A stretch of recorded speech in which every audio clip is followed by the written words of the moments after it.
All right, Grasshoppers. Yes. The Rangers win the first game. And the very next day, we have a show with the great Mark Puttenvink. It does not get any better than that. Brother, how are you? I'm good, man. How you doing? Good. Excellent. So again, we go through to make sure everybody understands. Mark has a company called Patriot Training Systems. He trains everybody, trains a young guy out in California. He's trained hockey teams, football teams, and individuals, Navy SEALs, everybody. It's funny. I go to this beach every morning here in Greenwich called Todd's Point, do my march there.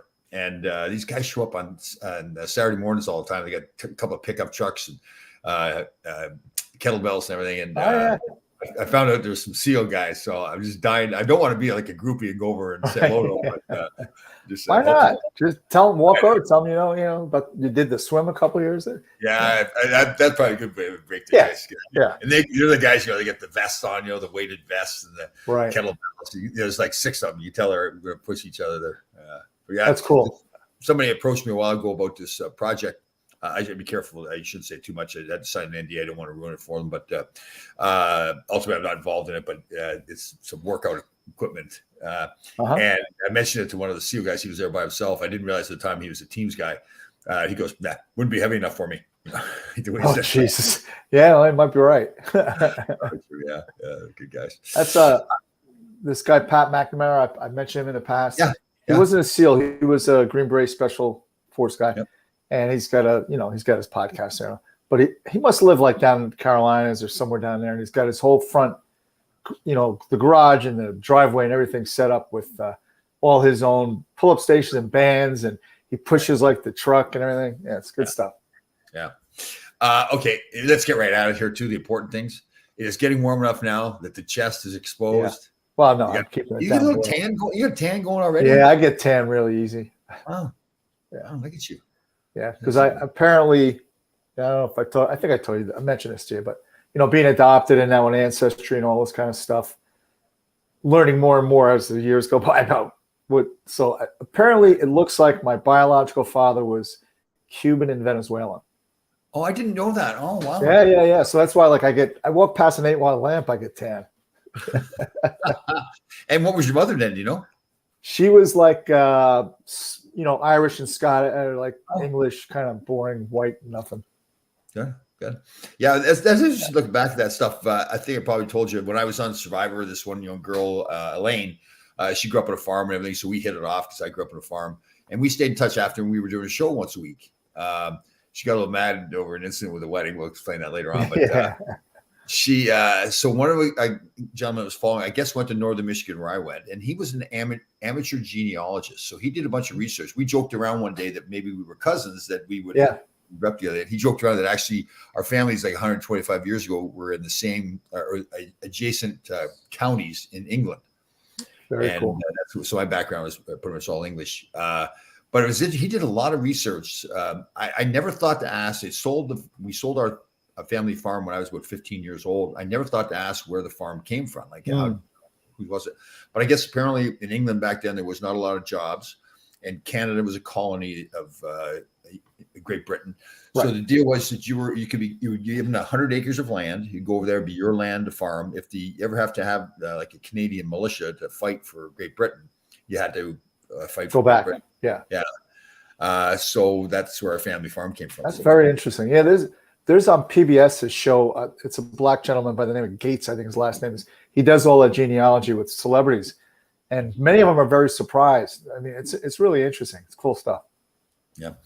So our boy Danny Erickson, I think, is being a little bit funny. He thinks he's funny here. No, I do not use sunscreen.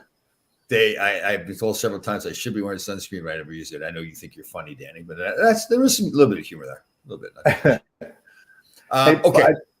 So before I wanted to say, so Barry Shelley, I don't know if he's on or not. Yeah, he's here. So he's always asking about, do I do this in the flip flops? I do a lot. So I took a picture specifically for him to show him. I'm on the bench last night with flip flops on.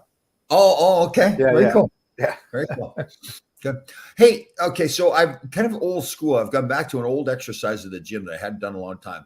So you lay on your back across the bench. And you've got a dumbbell, and you're going backwards. Yeah, like it's designed for your chest largely, I think. What's it's called a pullover. Yeah. Okay. It's a pullover. You get a little bit of your lats. It expands your rib cage. Yeah. There's an old bodybuilding, and again, it's old school. When a young man is like about 16, 17, 18 and really going to hit that growth spurt, that they called it a super squat program. So you did 20 reps in a squat rack, like really heavy, like where 20 is almost impossible. And then you immediately go to the bench and you do heavy dumbbell pullovers. Because the thought was that, you do the squats, it really creates a lot of Pressure energy downward. demand. And then when you do you're expanding your chest when you're doing those pullovers right after. So I don't know if it was really, but it's a great movement. It's another of those ones, like your abs get engaged, your shoulders, your chest, your triceps, So I have one you could superset, Tom. I call, I don't know why, but around the world. So instead of just doing, say, a fly, right? Flat bench fly, you start with the weight over your chest and you come back almost to a pullover. And then so imagine I'm laying flat and then you come this way down to your waist and then come back up and like this. And that really, that's a cool movement too. I like that. I like that. I had somebody talking the other day. Said, well, you get to this age, you got to level off and just maintain. Screw that, maintain. What age is that? Our age, like the 60s or whatever. Yeah. So ask me if he can keep up with you. And he's probably got a different answer for you. Exactly. Barry Shelley writes in here to Mark. I met Lou Vero yesterday at a banquet. Yes. This guy, you know him when he's with the Devils. Did you get to know Lou? I didn't know him when he was with the Devils personally, but I went to Russia in 2012 with Lou and Laura Stam and my friend Matt Nickel, who was a strength coach from Toronto. A couple other hockey people. Oh, Glenn Anderson came along, and I spent a week with Lou up in or out in St. Pete's in Russia doing a thing. Yeah, it was fun. Good guy. Lou's a great guy. Yeah, very patriotic guy. I did not know Lou as well as probably you did. John and Walt Kyle were from Waterloo, Iowa. I played with both from college, became great friends. You know Walt from coaching. Yeah, great guy. Fantastic guy. Love him. So they're from Waterloo, Iowa. John, so my second year of college, John, we called him Junior, came to Northern Michigan. The year after that, Walt transferred from BC, I believe it was. Yes. To Northern Michigan. He had to have hip surgery. So he would have to miss the whole season anyways because of the hip. But he ultimately had to miss because of the transfer rules. But we played together. So must have been my senior year. We lived together before that. So the three of us all lived together. And they were all good friends with Lou Vero. And Lou was always, I told you a story, was always talking to me about how I should get my citizenship. He was very patriotic. He said, listen, Tom, you played college hockey, you played pro, your kids are born in the U.S., we'd have chats and everything. And it really hit me after 9/11 when he said his voice was really in my head after 9/11. I got my citizenship. So good man. Wow. Yeah, that's a great story. Yeah.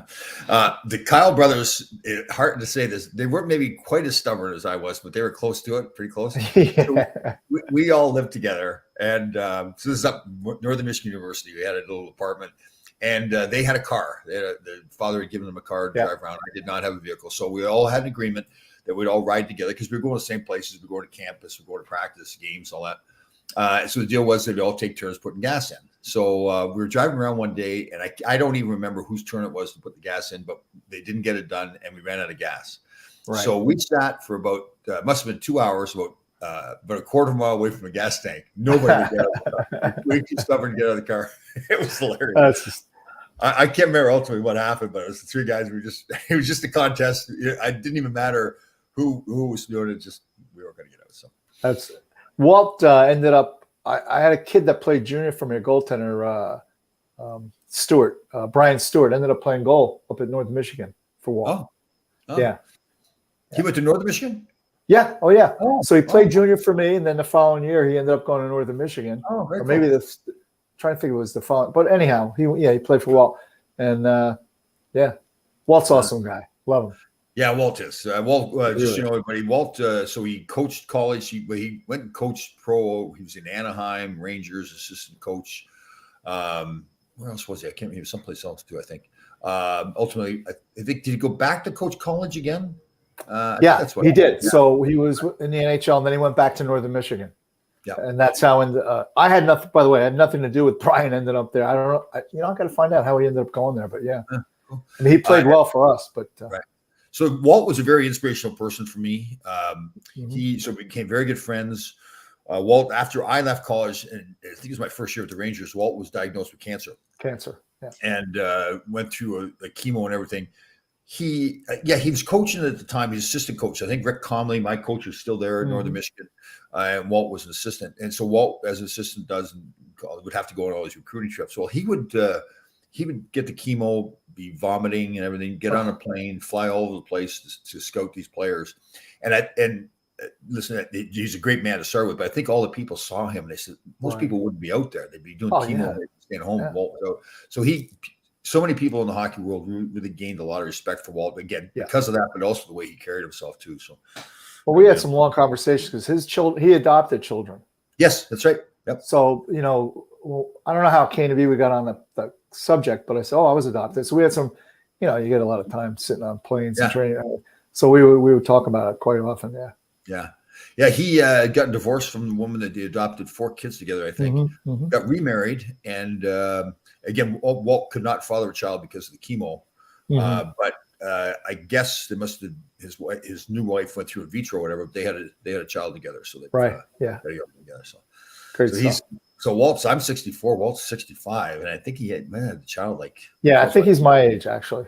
Yeah, 65. So they had the child, I think, 4 or 5 years ago. So but I talked to him recently, and some people are like, oh God, I'm tired, but that's not Walt. I think he really looked at it that it was such a blessing to be able to have his own child. So it was a lot of fun. Yeah. All right. Oh yeah. So what are we talking about in the world of training today? Well, so I was going to send you a video. So what I did last week, I hung the pull-up bar, and every time I walk past it, and walk past a lot, I do a pull-up. I didn't even keep track of what I did, Right.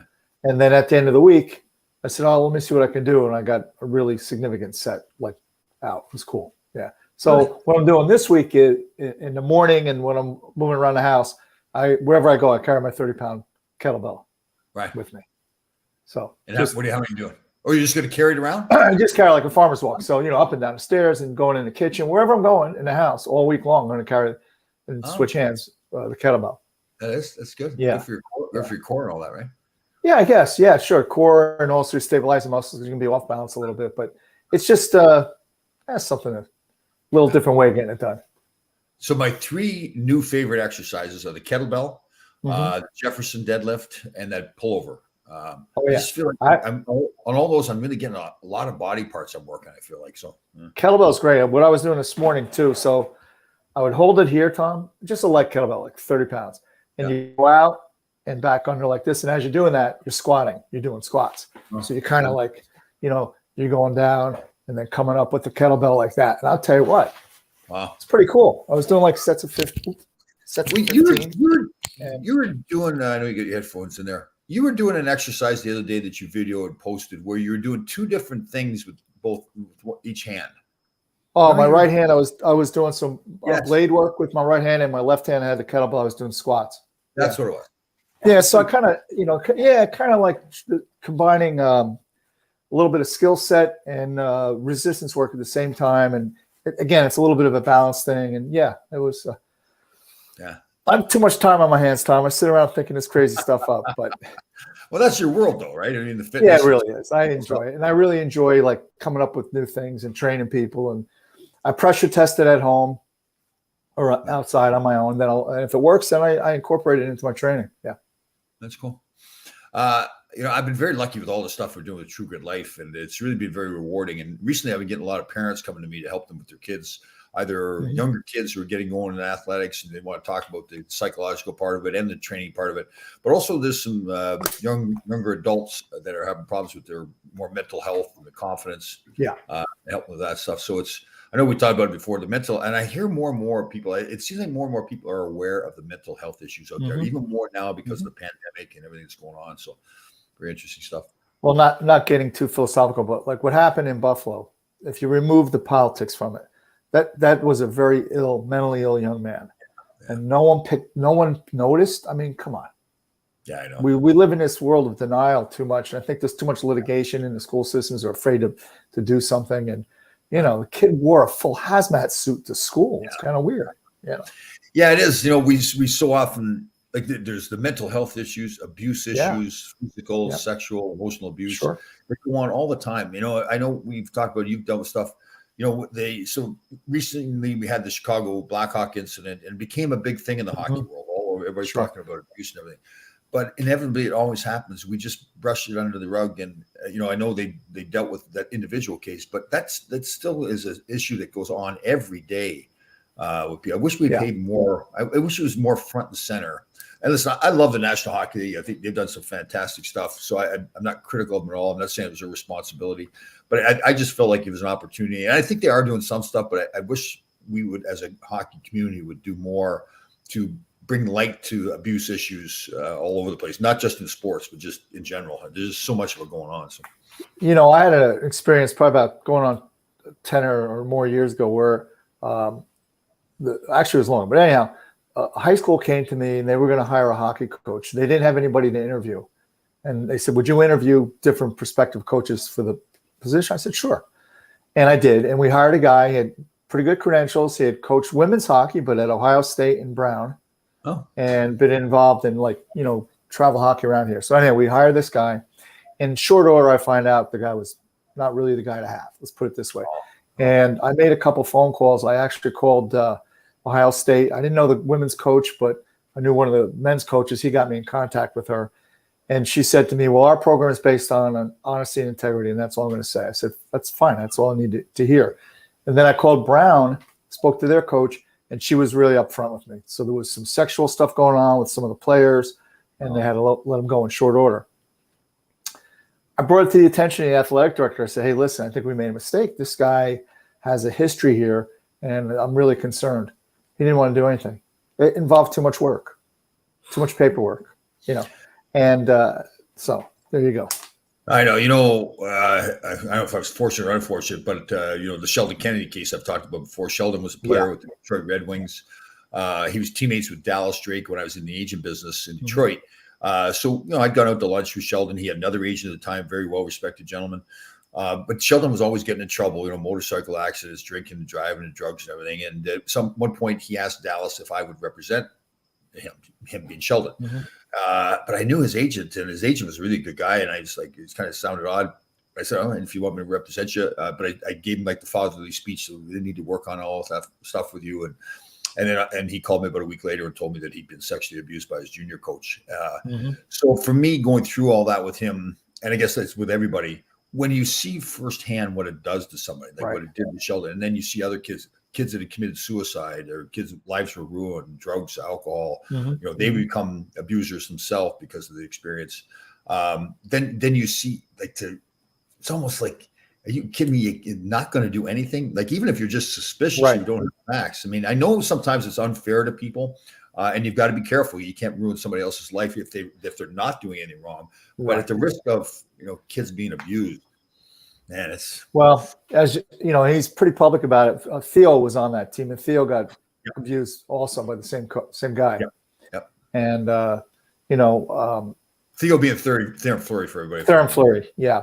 And I got to spend a lot of time with Theo because Slats wanted me to get close to him for differing reasons. But and he told me the story, and it was the predators. They identify somebody who's got some maybe family issues or whatever going on, and they're able to and like you said, there's a lot of people that are suspicious of something going on, and our first instinct is always to deny it because you want to believe people are good. Or you don't want to get involved. I'll never forget. There's an incident, a random incident. Must have been 15 years ago. I was in an airport. Family was getting on the plane. Everybody sitting around waiting at the gate. And this one family walked up, and you could tell that the father was this little guy, he was disheveled and everything. You tell he was drunk. And there's a little boy that must have been 6 or 7 years old. I had a black eye. So I'm sitting there thinking to myself, did that father hit his own son or whatever? And I really regret it because I never did anything. I at least should have called the police and said, listen, I don't know anything. I'm just asking. It looks like it's suspicious. Let them do something. I didn't do it. And I've always regretted that I didn't do something. And I've learned my lesson. I'll never let that happen again. So, yeah, it's interesting because in all the survival skills in, self-defense kind of concepts, one of the biggest things, and there's a very famous book written by Gavin DeBecker, and it's called The Gift of Fear. And it's the premise in a nutshell is that we have a gift of fear, which is a survival instinct, but most of the time we choose to ignore it because we want to believe that it's not real, what's happening, whatever it is. And and he says, and this is a great way to look at it, your intuition, if you ignore it, it's like waking up in the middle of the night and the house is full of smoke. Yeah. And you get up out of bed, you go over and you open up the windows, and then you go back to bed. Right. Right. That's like ignoring obvious signs in your intuition. Maybe the house is on fire, but but we do that in life, and it's just unfortunate, true, but it's right? human instinct. Yeah.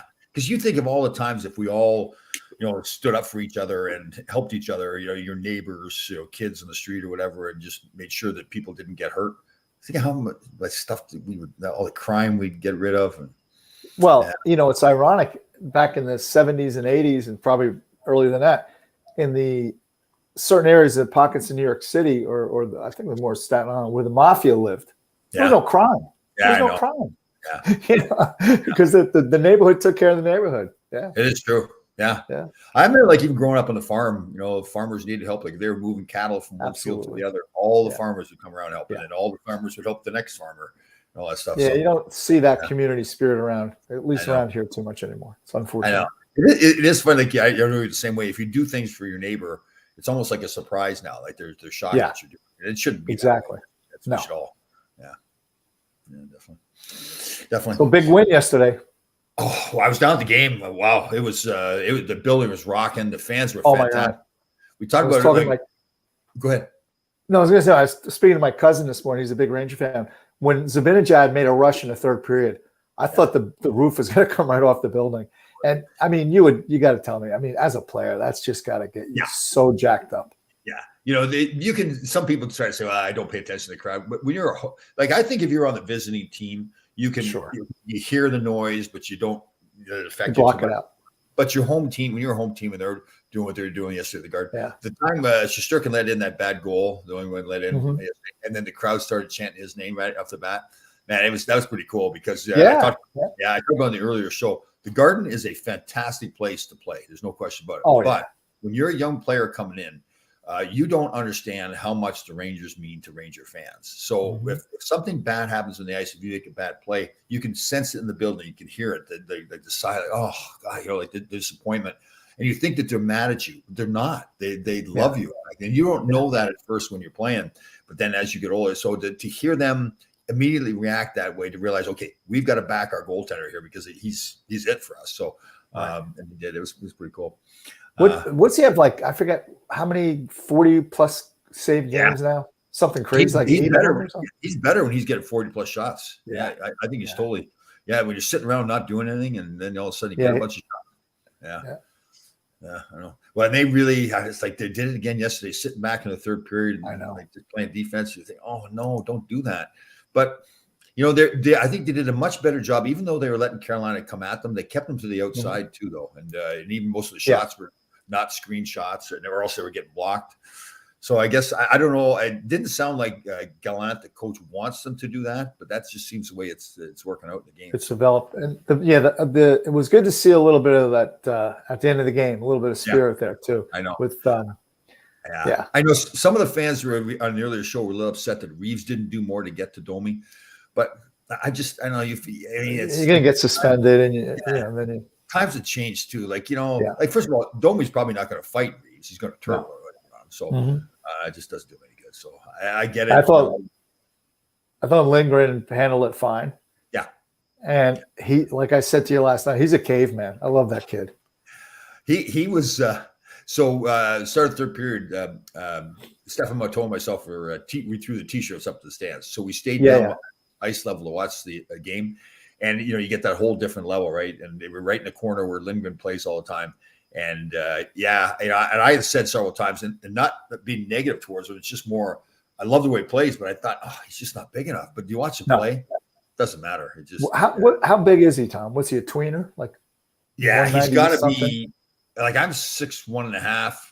If he's 6 foot, he's pushing it. And I'm guessing 190 pounds. Yeah. So that's pretty light in today's standards to play the game that he wants to play. So he just, with reckless abandon, he gives it, he takes it.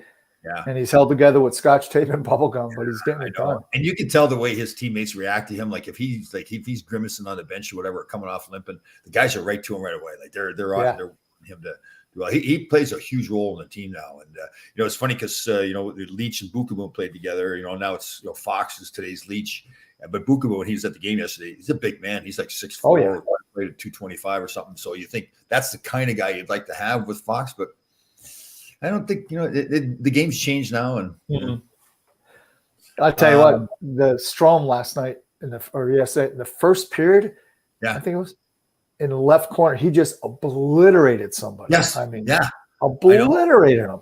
He did a lot more hitting yesterday, and they've got to do that too. They've got to do that. Well, as an American, I'm going to say that I really like the way the Canadians played yesterday. They played Canadian hockey. Yeah, like Strome and Mott.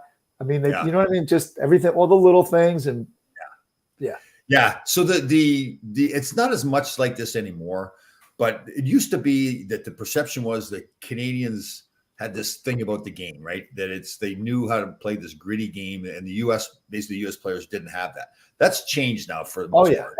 I mean, it's still somewhat there, but the U.S. born players now, like Lidstrom's Minnesota kid, I think, isn't he? Yes. Yeah. But he plays what we would have said in the past was a Canadian style game, right? Right. He does. Lingman absolutely does. Yeah. Here's a good question here. Would Rare Roots Lane, would he survive today? Absolutely. He'd be even better today. Yeah, I think so. Yeah, the question is, would Tom Laidlaw survive today? Yeah, you would have. Absolutely. I hope that I would have adapted my game, but I would have. So, hooking and holding and cross-checking and punching people ahead, that was part of our strategy back then. Those are all things now you just can't do. And people ask sometimes, like, why do they have the penalty for shooting the puck over the glass out of your own zone? Because guys like me used to do it intentionally to get the play to stop. So, removing the red line, I think, made it so that, just wire it, get it and wire it. Yeah. One of the big plays you saw several times yesterday in the game was, the D-to-D, you're going back and forth in the defensive zone. They've got the possession of the puck, but Carolina's doing a good job of boxing things out. So there's not much to pass to. Yeah. So the Rangers are smart enough to just get somebody. You don't have to have control of it. Just get it to him hard and let him tip it into the defensive zone for Carolina. That must have happened both sides 20, 30 times yesterday. So yeah, the middle is just absolutely clogged. Yeah, totally. How'd you like Gallant's comments after the game about the whole thing with Domi? Did you see that? I loved it. Yeah, I loved it. Yeah. That's pretty good. Gallant wasn't a very shy player. He wasn't going to win any gentlemanly players. He played hard. Yeah. I just love him as a coach. Some of the people I've been hearing saying lately are saying that he's not the X's and O's guy. Yeah. Well, first of all, I think you're right. I like the players who will play, but I think he downplays his involvement in the coaching part of it intentionally. He wants to make it about the players when he's talking. I think he does a lot more behind the scenes than he lets on, but that's part of his strategy. It's about the players. The players win. I also wonder too, Tom, for him, for anybody, you always want to surround yourself with smarter people than you are. Yeah. So he has just whatever the assistants are doing, if they got PP or PK or whatever it is, let him run with it. Yeah. Yeah. And he's what I like about it too, he's very open during press conferences to just flat out say that. Like there's so many coaches like the Mike Babcocks and Ken Hitchcock and Mike Keenan. They want to make it all about them. These brilliant coaches that it's just not. Yeah.